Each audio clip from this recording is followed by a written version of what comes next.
Hello मित्रांनो, मी Satyam sir आपल्या सगळ्यांचं स्वागत करतो मुकेश सर चॅनलवरती. तर चला, लास्ट लेक्चरमध्ये आपण स्ट्रिंग व्हायब्रेशन्स अलॉंग स्ट्रिंगचे काही क्वेश्चन्स बघितले होते. त्यानंतर आपण त्याचे डेरिव्हेशन सुद्धा बघितलं होतं.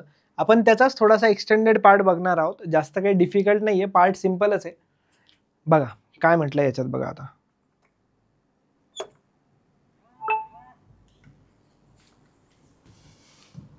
चलो जाऊया पुढं. काय म्हटलंय बघा आता याच्यात, लॉज ऑफ व्हायब्रेटिंग स्ट्रिंग मध्ये.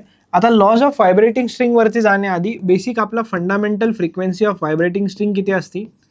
n = 1/2l √T/m. आता याच्यात कोणते काय काय पॅरामीटर्स असतात हे आपण डिटेलमध्ये डिस्कशन केलंय. डिटेलमध्ये एकदम डिस्कस झालंय आपलं याबद्दल.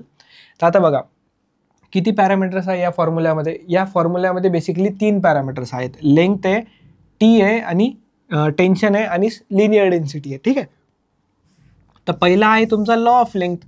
आता लॉ ऑफ लेंथ काय म्हणतो माहिती आहे का? लॉ ऑफ लेंथ म्हणतो की फंडामेंटल फ्रिक्वेन्सी जी आहे ती लेंथला कशी आहे? Inversely proportional. संपला law of length. Law of length म्हणजे फंडामेंटल फ्रिक्वेन्सी जी आहे ती लेंथला इन्व्हर्सली प्रपोर्शनल आहे जर तुमचे टी आणि एम कॉन्स्टंट असतील तर. जर तुमचे टी आणि एम कॉन्स्टंट असतील तर. बघा काय लिहिलंय, the fundamental frequency of vibrations of a string is inversely proportional to length of the vibrating string if tension and mass per unit length are constant. Tension and mass per unit length काय असणार? Constant असणार. तर हे inversely proportional झाला law of length. दुसरा असतो law of tension. आता टेन्शनला कसं प्रपोर्शनल होती फंडामेंटल फ्रिक्वेन्सी? डायरेक्टली होती पण रूटमध्ये होतंय. बस संपलं. Fundamental frequency of vibrating string is directly proportional to square root of tension. Fundamental frequency of vibrations of a string is directly proportional to square root of a tension if a vibrating string. आता ह्याला जर proportional असेल तर length आणि मास constant असलं पाहिजे. बस ही condition असते हो. ज्या एका सोबत रिलेशन बघतोय ना, तर बाकी जे 2 आहेत ते काय असले पाहिजे? बाकी जे 2 आहेत ते कॉन्स्टंट असले पाहिजे. संपलं. Next, law of linear density. आता लॉ ऑफ लिनियर डेन्सिटी काय हे पण सांगतो तुम्हाला. बघा, लॉ ऑफ लिनियर डेन्सिटी म्हणजे काय? फंडामेंटल फ्रिक्वेन्सी जे होतं ना ते इन्व्हर्सली प्रपोर्शनल होतं रूट एमला.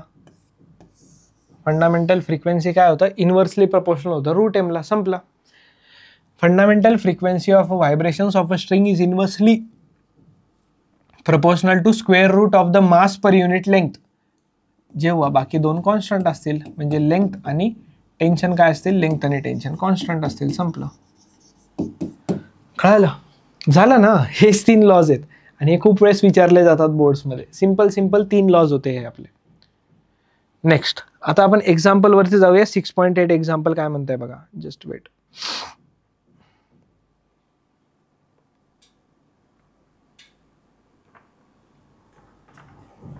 चला काय म्हणताय बघा एक्झाम्पल मध्ये. A string 105 centimetre long is fixed at one end. एक स्ट्रिंग आहे जिची लेंथ 105 सेंटीमीटर आहे. 105 सेंटीमीटर लॉंग अशी एक स्ट्रिंग आहे. Transverse vibrations of frequency 15 hertz are imposed at the free end. Transverse vibrations of frequency 15 hertz म्हणजे याची frequency 15 hertz असे व्हायब्रेशन इम्पोज केलेत फ्री एंड्सवरती. आणि काय म्हटलंय नंतर, a stationary wave produced in the string consist of 3 loops. Stationary wave जी बनली आहे ना तर ती 3 लूप्समध्ये बनली आहेत. बघा कशात बनली? 3 लूप्स. 3 लूप्स म्हणजे कळतंय तुम्हाला असे. ठीक आहे. आणि काय विचारलंय त्यांनी मग? Calculate the speed of the progressive wave which have produced the stationery wave in the string. Speed calculate करायची तुम्हाला, स्पीड. आता मला सांगा, ही पूर्ण लेंथ असेल ना याची. पूर्ण लेंथ किती आहे? पूर्ण लेंथ 105 सेंटीमीटर आहे. करेक्ट. आता याच्यातनं आपल्याला लॅम्बडा काढावं लागेल. का बरं? स्पीड विचारली आहे. Speed of wave v = n lambda असतं. तर v = n आपल्याला माहिती आहे 15 आहे. पण लॅम्बडा म्हणजे वेवलेंथ आहे. आता वेवलेंथ कुठून मिळणार? इथनं. या टाईपचे क्वेश्चन्स आपण केलेत आधी. तर हे λ/2 + λ/2 + λ/2 सो इट विल बी 3 λ/2. तर हे 3 λ/2 ला इक्वेट करा 105 ला. ठीक आहे. तर लॅम्बडा = किती येणार माहिती आहे? 3 3 जा आणि 5 जा 35. 35 × 2 70 सेंटीमीटर येणार. आता हे 70 सेंटीमीटर आहे ना, तर या सेंटीमीटरला मीटरमध्ये कन्वर्ट करूया. सेंटीमीटरला मीटरमध्ये कन्वर्ट करूया. So it will be 0.7. So your velocity will be 15 × 7 किती असते? सॉरी 15 इंटू 7 असतं 105. सो यार answer is 10.5 metre per second. किती येणार तुमचा आन्सर? तुमचा आन्सर येणार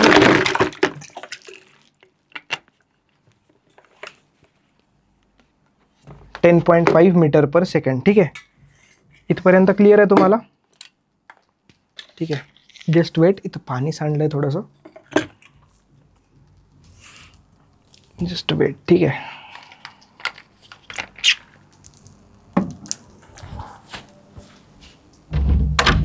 कृष्णा सर,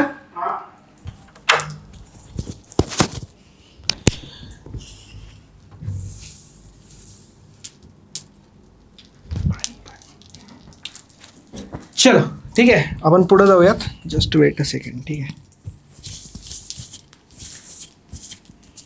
एकच सेकंड फक्त. ठीक आहे,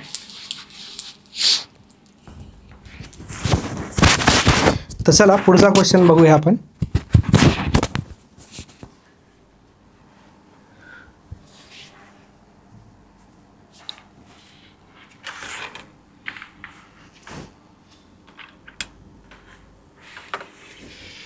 चला, नेक्स्ट टॉपिक आहे सोनोमीटर. आता सोनोमीटर काय असतंय बघा.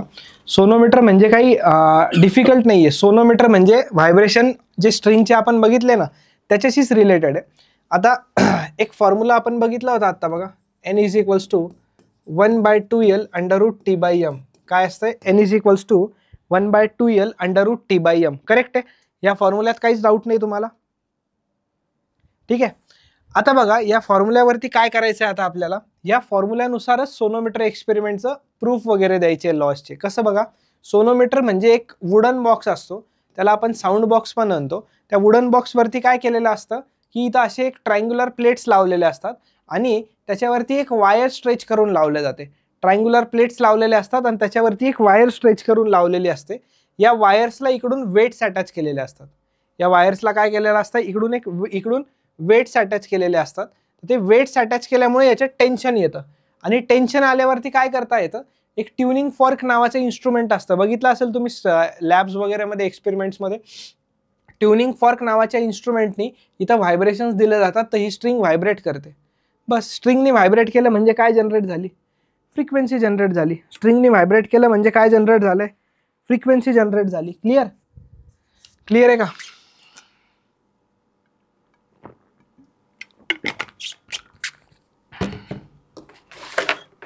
चलो,